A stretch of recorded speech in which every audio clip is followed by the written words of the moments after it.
Good morning, everyone. My name's Sue Kilday. I'm the Professor of Midwifery at the Australian Catholic University and Mater Health Service, and I'm just filling in for Sue Krusky, who's just out the back doing some media at the moment. So I'm introducing our next speaker, and I've had the pleasure, actually, of listening to our next speaker as a keynote address in a conference a little while ago where she spoke for an hour, and it was fabulous. You're getting 10 minutes, and I'm sure it'll be just as good. Marianne Wobcke is she's an artist and a proud Waka Waka woman. She's a passionate advocate for reconciliation who brings together her personal story with her knowledge and experiences of being a midwife and a registered nurse. She brings them together in a really unique sort of and quite a profoundly challenging way as well, as she tells her personal story with her knowledge and experience behind her. Her professional career has spanned over 3 decades, and she's been dedicated to contemporary midwifery processes of initiation connected to birthing, dying and transformation in Australia, Europe and the United States. Marianne's goal is to inspire transformation and integration, thereby establishing a contemporary prototype for wellness that benefits the entire community. Welcome, Marianne. I'd like to begin with an acknowledgement to the traditional owners of the land on which we stand, the First Nation people of this country. I'd like to acknowledge Ani Valda, all our distinguished elders, our distinguished minister and guests here among us. And I'd like to express my personal gratitude for being given this opportunity to stand before you this morning and speak.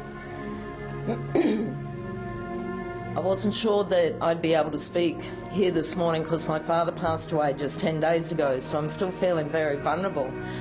But I wanted to speak this morning because this issue is so much a part of the fabric of who I am, and I'm so passionate about this.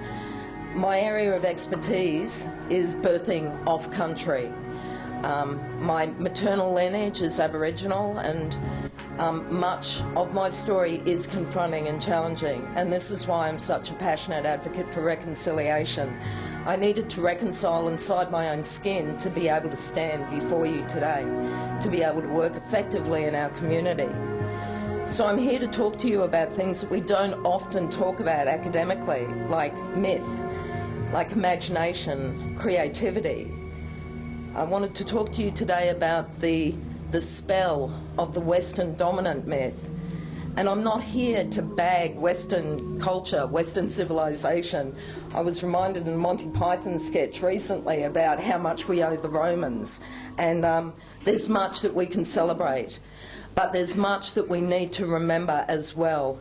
And one of the things that Western culture has lost is its pathologizing of spirituality.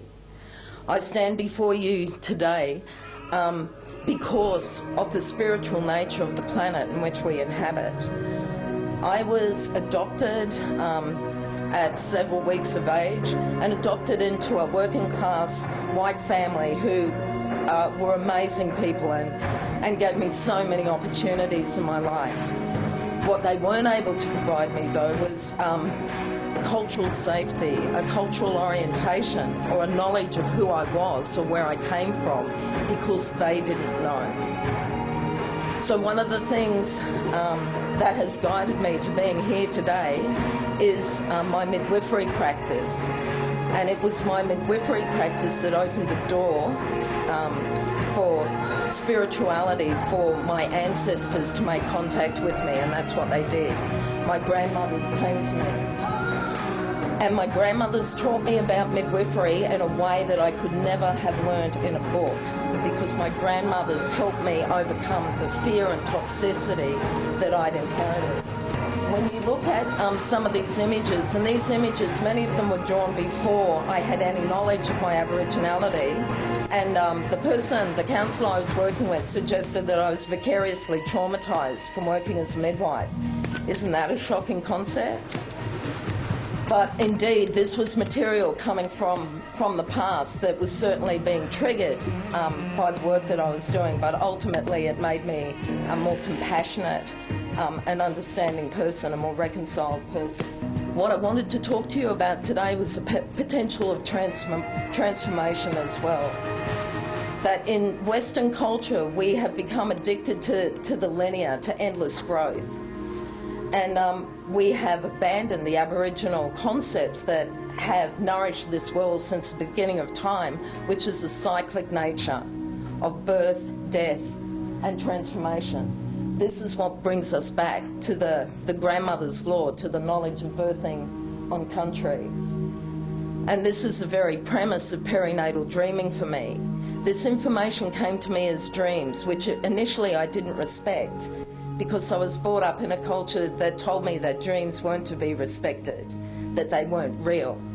This became more real than the reality that I was living in. So the grandmothers came to me and taught me about understanding country, where history had taught me that this country was empty when the colonisers first came. We all know now that that was truly an absurd notion, but have we all really let go of that yet? We are still birthing off country. There's a Freudian notion that's also part of the dominant Western myth, that we're born a tabula rasa, the Freudian notion that we're born a blank slate. I'm speaking to the converted here. Everybody knows that's also a ridiculous notion. I was born far from being a blank slate. When my mother never saw or touched me, that was truly consolidating an experience of being born off country. The alienation one feels when they have no sense of identity, no knowledge of where they come from, leaves you open to filling that gap with alcohol, drugs, prescription, illegal, it doesn't really matter, TV, video games, an endless pursuit of looking outside yourself for what you can never find. So birthing on country, I'm here to just remind us, is not a geographical experience.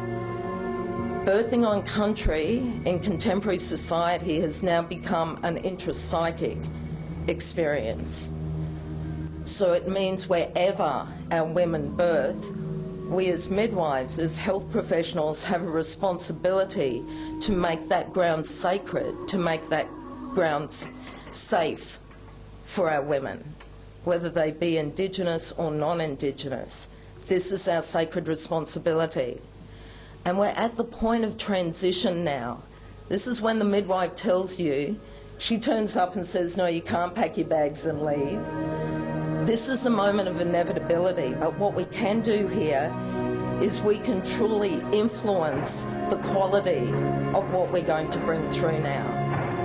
If we stay in touch with the sacred, the ancestors, our elders, the knowledge is here, the experience is here. When we look around the room, we don't need to know anymore. We need to get out of the way now and silently step back and stand in awe and allow this to come through. It's time that we birthed on country again, wherever that is. I'd like to thank you very much for listening to me this morning.